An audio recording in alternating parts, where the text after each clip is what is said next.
స్కూల్లో 15 సంవత్సరాలు చేసి 8,000, ఇళ్ళకి వచ్చినప్పుడు 20,000 వచ్చినప్పుడు కొంచెం రిలాక్స్ అయినా, 8 వచ్చినప్పుడు 20 వస్తున్నాయి కదా అని. గురుగారు ఇలాంటి ఇక్కడ మైసూర్కి ఫస్ట్ వచ్చిన ఇదే ఈ హోటల్ కాదు, వేరే హోటల్కి.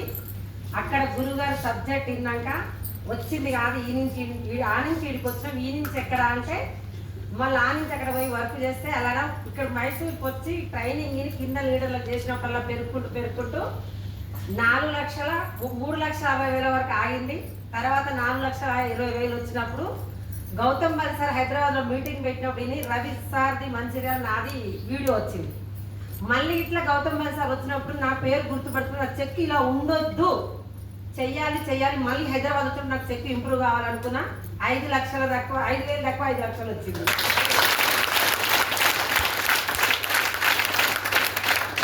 చెన్నై ఇప్పటిదాకా గురుగారు అన్నట్టు మీరు ఏది చెప్తే అదే చేస్తుంది మైండ్ అన్నారు. చెన్నై ఒకసారి ఎంఎస్ఆర్ గురుగారు మమ్మల్ని తీసుకెళ్లారు, కొంతమంది లీడర్ని. అక్కడ తీసుకెళ్ళినప్పుడు గౌతమ్ బాలి సార్ ఒక మేడం, పెద్ద ఏజ్ మేడంని వీల్ చైర్లో కూర్చోబెట్టుకుని అక్కడ వేశారు. ఈ మేడం ఇంత తీసుకుంటుంది అని ఆ రోజు అనుకున్న. అసోసియేషన్తో తిరుగుతూ అవుతుంది, మనం ఉన్నది మార్చాలి, ఇందులో ఉన్న వాళ్ళతో జర్నీ చేసి ఏదో ఒక రోజు నా పేరు చెప్తారు అక్కడ అనుకున్న ఆ రోజు. కానీ అది అయిందా కాలేదా?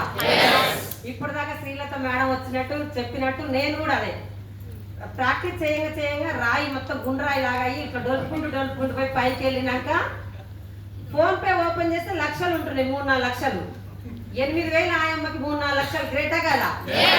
అమ్మా రిలాక్స్ అనిపించి కొంచెం ఇప్పుడు ఎక్కడైనా పాండు సార్ కానీ సీన్ సార్ కానీ ఎంఎస్ సార్ కానీ ఎక్కడ మీటింగ్లు అవుతున్నాయి కదా, డౌన్ లైన్ ఎక్కడ ఉంది మేడం వస్తున్నావా అంటే నేను రాను అంటే ఫోన్ అంటారేమో అని నాకు ఏదే మీటింగ్ ప్లాన్ ఉంది, వస్తున్నా వెళ్ళండి మేడం అని చెప్తాను వాళ్ళకి. కానీ మీరు వెళ్ళండి అక్కడికి, ఎందుకంటే నా బాధ వాళ్ళు వెళ్ళి మీటింగ్లో కూర్చుంటే చాలు, గురువారి సబ్జెక్ట్ ఉంటే నేను ఏరే మీటింగ్ పోతా అని అలా చెప్తాను. కానీ ఈ రోజు సబ్జెక్ట్ నాకు అలా చెప్పకూడదు అని అనిపించింది.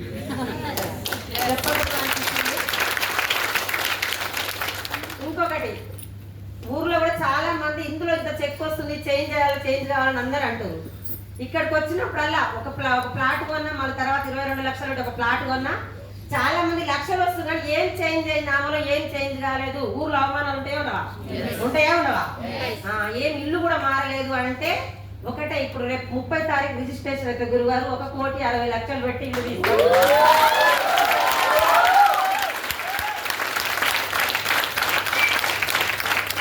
అప్పటికి కూడా అంటారా బస్సులో ఎందుకు జరుగు చేస్తున్నారు, కారు తీసుకోవాలని చెప్తున్నారు.